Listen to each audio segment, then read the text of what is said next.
Welcome back students. आज का जो मेरा सेशन है वो अगेन इकोनॉमिक्स को लेकर है। आज मैं इकोनॉमिक्स में बात करने जा रहा हूँ difference between cost and price.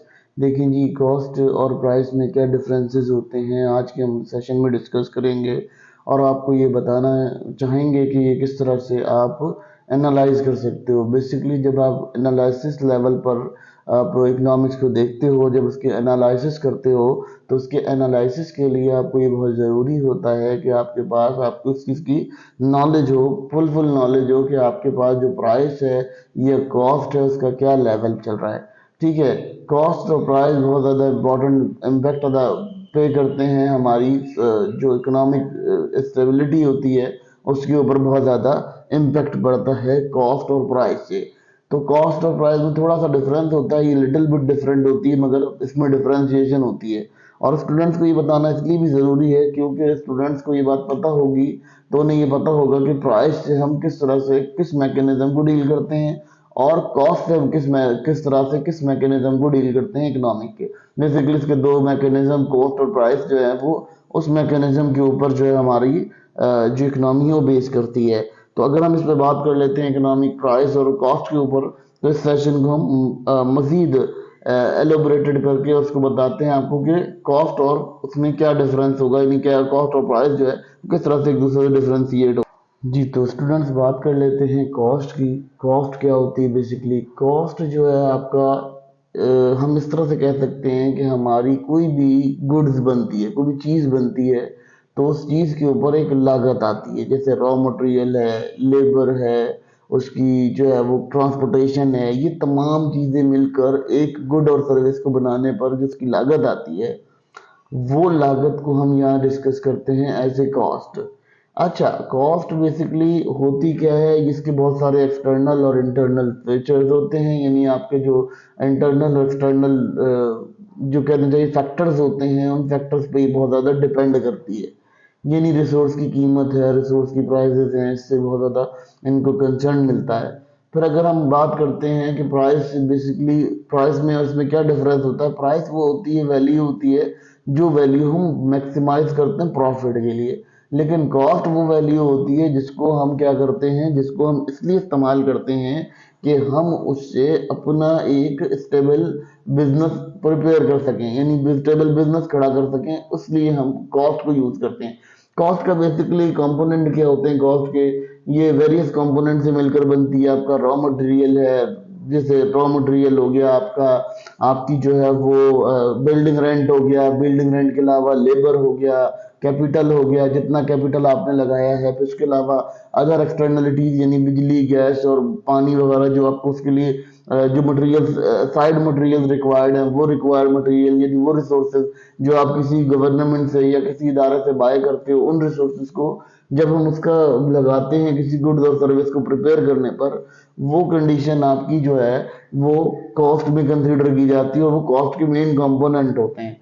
अब अगर हम कॉस्ट को देखते हैं तो कॉस्ट हमें किस चीज़ में मदद करती है? कॉस्ट हमारी जो मदद करती है वो हमें इस चीज़ में मदद करती है कि हमारे पास इसके ऊपर प्रॉफिट कमाने के लिए एक प्राइस किस तरह से मेंटेन की जाएगी। देखिए, कोई भी चीज़ बनती है, कोई भी प्रोड्यूसर होता है, प्रोड्यूसर अपने प्राइस की पूरी कोशिश करता है कि अपने प्राइस को अर्न करे। तो इसी तरह से एक प्रोड्यूसर के लिए ये ज़रूरी होता है कि वो अपनी प्राइस को किस तरह से मेंटेन करता है। उसके लिए उसे कॉस्ट की लाजमी तौर पे नॉलेज होनी चाहिए और एक्नॉलेज होना चाहिए कि आपका जो प्राइस है वो किस चीज़ से ट्रीट कर रहा है। ठीक है, अगर हम बात कर लेते हैं प्राइस की मजीद की, प्राइस जो है अब बताते हैं आपको कि प्राइस क्या करती है। प्राइस का बेसिकली काम ये होता है, प्राइस जो है वो कंडीशन होती है, इसको हम इस तरह से डिफाइन कर सकते हैं, इस तरह से बता सकते हैं कि ये वो अमाउंट होता है जिसमें एक बायर इसको पे करने के काबिल हो। ठीक है, ये वो अमाउंट होता है जिसको बायर पे कर सके किसी गुड और सर्विस को हासिल करने के लिए, वो वैल्यू आपका कहलाती है प्राइस। बेसिकली इससे क्या होता है, इससे प्रोड्यूसर जो है वो अपना मुनाफा कमाता है, मुनाफे को अर्न करता है और मुनाफे को अर्न करने की वजह से इससे क्या होता है कि वो मजीद रिसोर्सेज अपनी बनाता है और अपनी इन्वेस्टमेंट को बढ़ाता है। ठीक है, प्रॉफिट बेसिकली अगर हमें लगता है, बेसिकली हम ये समझते हैं कि प्रॉफिट मैक्सिमाइजेशन से जो है वो क्या होगा कि वो जो है एक्स्ट्रा प्रॉफिट कमा लेगा, एक्स्ट्रा चीजें कर लेगा। ऐसा नहीं होता। जो इन्वेस्टर्स होते हैं उनको कहीं ना कहीं मजीद इन्वेस्टमेंट बढ़ानी होती है। अगर वो प्रॉफिट मैक्सिमाइज करेगा प्रोड्यूसर, तो ऑलमोस्ट वो क्या करेगा, वो कोई नई मशीनरी लाएगा, कोई नई टेक्नोलॉजी लाएगा। उस टेक्नोलॉजी की मदद से क्या होगा कि वो जो है वो इकोनॉमी को और बेहतर करने की कोशिश करेगा, जिससे आपकी लेबर रिसोर्स में बेनिफिट्स होंगे, आपकी लेबर रिसोर्स बढ़ेगी, आपका जो फंक्शन होगा, लेबर्स का फंक्शन होगा वो बहुत बढ़ जाएगा, आपका बहुत ज़्यादा इंक्रीज कर जाएगा। फिर अगर वो कहीं इन्वेस्टमेंट करके उस इन्वेस्टमेंट पे कोई रिटर्न मिलता है उसे, तब वो मजीद इन्वेस्टर्स को भी वहां पर दावत देगा, ताकि वो नई तरह से मार्केट को ग्रैब कर सके। ठीक है, तो ये कंडीशन होती है। फिर कंपोनेंट की बात कर लेते हैं कि इसकी प्राइस का जो कंपोनेंट होता है, इसमें यूजुअली वो फैक्टर्स इंक्लूड होते हैं जो इसकी प्रोडक्शन कॉस्ट और डिमांड और सप्लाई को देख रहे होते हैं, डिमांड एंड सप्लाई कंडीशन को देख रहे होते हैं। और भी इसके अलावा ये कंपटीशन को भी देख रहे होते हैं मार्केट के अंदर के क्या कंपटीशन चल रहा है, गुड्स एंड सर्विसेज के दरमियान क्या कंपटीशन है, और किस तरह से गुड्स एंड सर्विसेज जो है वो मार्केट में बेची जा रही हैं या खरीदी जा रही हैं। ठीक है, अगर हम बात कर लेते हैं यहाँ पर मजीद इस बारे में, तो ये इसका जो पर्पस होता है ये होता है कि आपको एक स्ट्रेटेजिक डिसीजन लेने में मदद करता है कंज्यूमर के लिए, कि कंज्यूमर कौन सी चीज़ को बाई करेगा। फिर ये आपके अगर बात कर लेते हैं कंपनीज के लिए, तो ये फाइनेंशियल लेवल पर कंपनीज को फाइनेंशियल गोल्स अचीव करने में मदद करता है। ये इसके अलावा क्या करता है, ये क्या करता है कि आपकी कंसिडरिंग मार्केट, आपकी मार्केट कंडीशन के ऊपर कंसीडर कराता है कि आपकी मार्केट कंडीशन जो है वो किस तरह से जाएगी या किस तरह से मूव करेगी जब प्राइसेस हाई होंगी। जैसे देखें, अगर कोई इन्फ्लेशन का दौर होता है किसी कंट्री के अंदर, तो वहाँ क्या होता है, वहाँ लोग जो है वो चीज़ों को इस्तेमाल करना छोड़ देते हैं, जिससे क्या होता है, प्राइस डाउन होना शुरू हो जाती है, प्राइस गिरना शुरू हो जाती है। अब जो प्राइस गिर रही होती है, तो ऑलमोस्ट क्या होता है कि प्रोड्यूसर को मुनाफा तो लेना होता है, तो वो क्या करता है, उसकी प्राइस हाई कर देता है, जिसकी वजह से क्या होता है कि उसकी प्राइस जब हाई होती है तो ऑलमोस्ट लोग समझते हैं कि स्कैर्स हो गई रिसोर्स, तो वो फिर उसको बाई करना शुरू कर देते हैं, बहुत ज़्यादा बाई करते हैं। तो ये कंडीशन होती है कि प्राइस क्या होती है, प्राइस वो मार्जिन होता है जिसके अंदर वो पैसा कमाना चाहता है प्रोड्यूसर, अपना प्रॉफिट मैक्सिमाइज करने के लिए प्राइस को डिटरमाइन करता है। तो बेसिकली ये प्राइस जो है इसका पर्पस होता है प्राइस का। अगर हम इसमें बात कर लेते हैं इम्पैक्ट क्या होता है प्राइस और कॉस्ट का किसी मार्केट के ऊपर, तो देखें जी, कॉस्ट जब आपकी बढ़ जाती है तो ऑलमोस्ट आपके पास जो गुड्स एंड सर्विसेज हैं वो मार्केट में पूरी तरह से सप्लाई नहीं होती। अच्छा, अब इसमें अगर आप देखें तो अगर कॉस्ट आपकी कम हो जाएगी तो आपके पास सरप्लस आ जाएगा।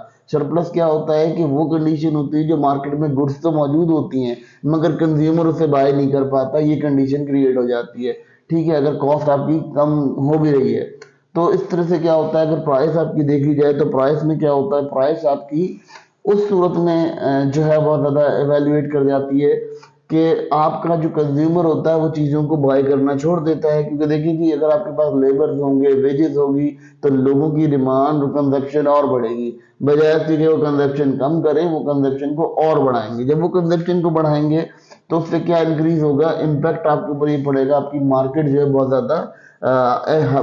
ज़्यादा बढ़ जाएगी, उसकी जो कॉस्ट होगी बहुत ज़्यादा बढ़ जाएगी। अच्छा, कॉस्ट क्या होती है, कॉस्ट अगर हम उसको कम करते हैं, ठीक है, किसी बिजनेस में कम कर देते हैं कॉस्ट को, तो हमारे लिए वो क्या कंडीशन करती है कि वो उसके ऑपरेशनल प्रोसीजर के ऊपर एक सवालिया निशान होता है कि वो कॉस्ट कम भी करके अगर भेजता है मार्केट के अंदर और अपनी प्राइस बढ़ा देता है, तो उससे क्या होता है, उससे जो कंज्यूमर है वो लेना मन कर देता है। फिर अगर वो देखें, बाद दफा ऐसी कंडीशन हो जाती है कि जब आपके पास आपका कंज्यूमर ने लेना छोड़ दिया होता है, तो प्रोड्यूसर कहता है सो ऑन किसी भी तरह से हमें उसको हासिल करना है, तो वो क्या करता है, वो उसकी प्राइस को चेंज कर देता है। तो ये कंडीशंस हैं। प्राइस और जो कॉस्ट है वो बहुत ज़्यादा आपकी मार्केट डिटर्मिनेशन पर डिपेंड करती है और आपकी मार्केट डिटर्मिनेशन को बहुत अच्छे से डिफाइन करती है।